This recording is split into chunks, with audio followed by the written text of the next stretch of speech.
Shalom,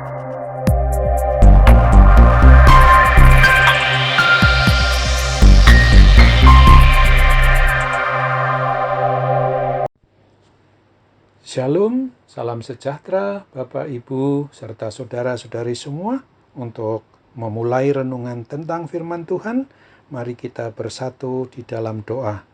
Oh Tuhan Allah Bapa di sorga yang melampaui segala akal, hati, dan pikiran kami umat manusia, berfirmanlah kepada kami sesuai dengan kebenaran firman-Mu itu, mampukan kami untuk hidup sesuai dengan firman Tuhan itu sendiri.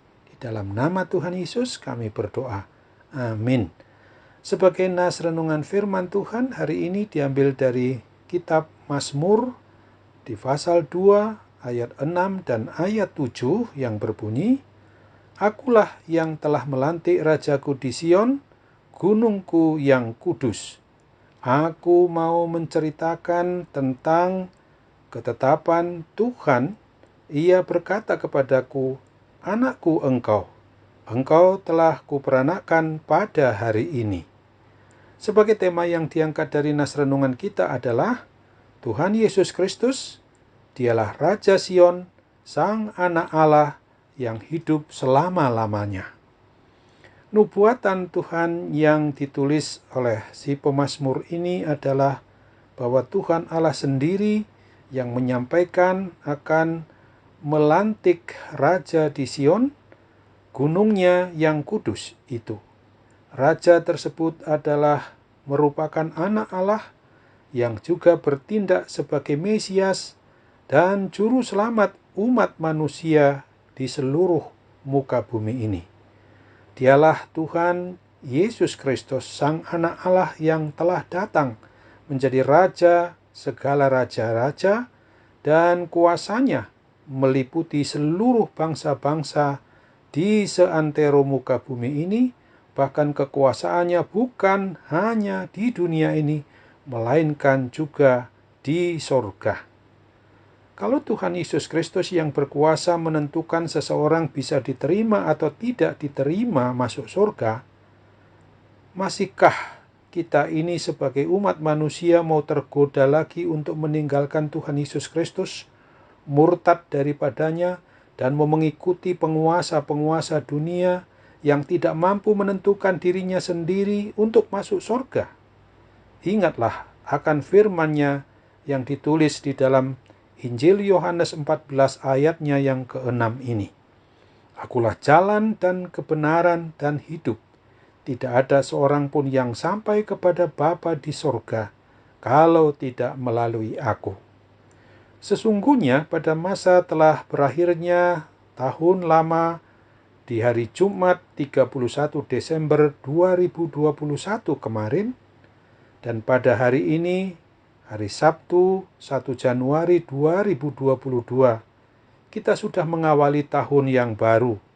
Maka marilah kita tetap harus memohon kepada Tuhan Yesus Kristus, kiranya Roh Kudus menguatkan iman percaya kita untuk tetap hanya kepada Kristus saja, agar kita sungguh-sungguh mau menyambut tahun baru, tahun Al-Masih, tahun Masehi, tahunnya Tuhan Yesus Kristus ini sendiri, menjadi satu-satunya Tuhan, Raja dan Kepala atas dan di dalam kehidupan kita, umat miliknya, dan Dia yang menjadi tempat perlindungan kita di dalam menjalani kehidupan kita sehari-hari, di dalam menapaki hidup di tahun yang baru 2022 ini.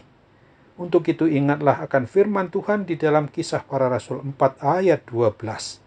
Dan keselamatan tidak ada di dalam siapapun juga selain di dalam Dia, sebab di bawah kolong langit ini tidak ada nama lain yang diberikan kepada manusia yang olehnya kita dapat diselamatkan. Amin.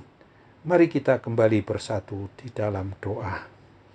Oh Tuhan Allah Bapa di surga, terima kasih untuk firman Tuhan yang mengingatkan kami pada hari ini, di awal hari, di awal tanggal, yaitu tanggal 1, di awal bulan, yaitu bulan Januari tahun 2022 hari ini.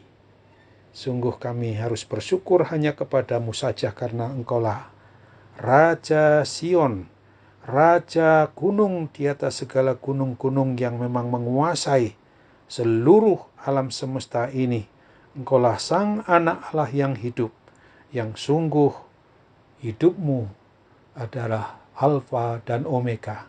Hidup yang awal dan yang akhir semua di dalam kekuasaan Tuhan Allah Bapa di surga, di dalam Yesus Kristus dan dalam persekutuan Roh Kudus.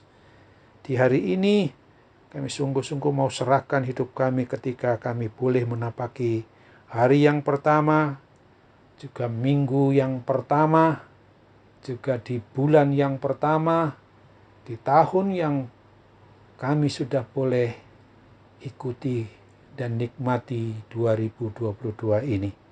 Supaya kami jangan pernah meninggalkan Dikau Allah yang hidup, yang harus kami sembah, yang harus kami puji, yang harus kami muliakan di dalam sikap, tingkah laku dan perbuatan hidup kami sehari-hari. Itulah yang memang harus kami sungguh-sungguh terapkan di dalam hidup kami di masa yang akan datang, ketika Tuhan memang masih memberi kesempatan kami boleh menikmati hidup di dunia ini. Tolong kami juga ya Bapa, jauhkanlah kami dari segala bentuk pencobaan yang mau menjatuhkan diri kami untuk keluar dari iman percaya kami kepadamu. Dan lepaskan pula kami dari segala kuasa yang jahat, yang masih saja mau mempengaruhi diri kami, bahkan mempengaruhi orang-orang yang tidak bertanggung jawab kepadamu, yang hanya mau memuaskan keinginan dan kehendak dirinya sendiri, supaya kami sungguh-sungguh hanya berpaut dan mempercayakan diri kami mengimani hanya Dikau, Tuhan dan Juru Selamat kami, Tuhan Yesus. Walaupun tidak sepenuhnya juga pandemi COVID-19 ini segera berakhir, tapi kami tahu di tangan-Mu kami sungguh-sungguh aman dalam perlindungan-Mu. Dalam nama Tuhan Yesus kami berdoa. Amin.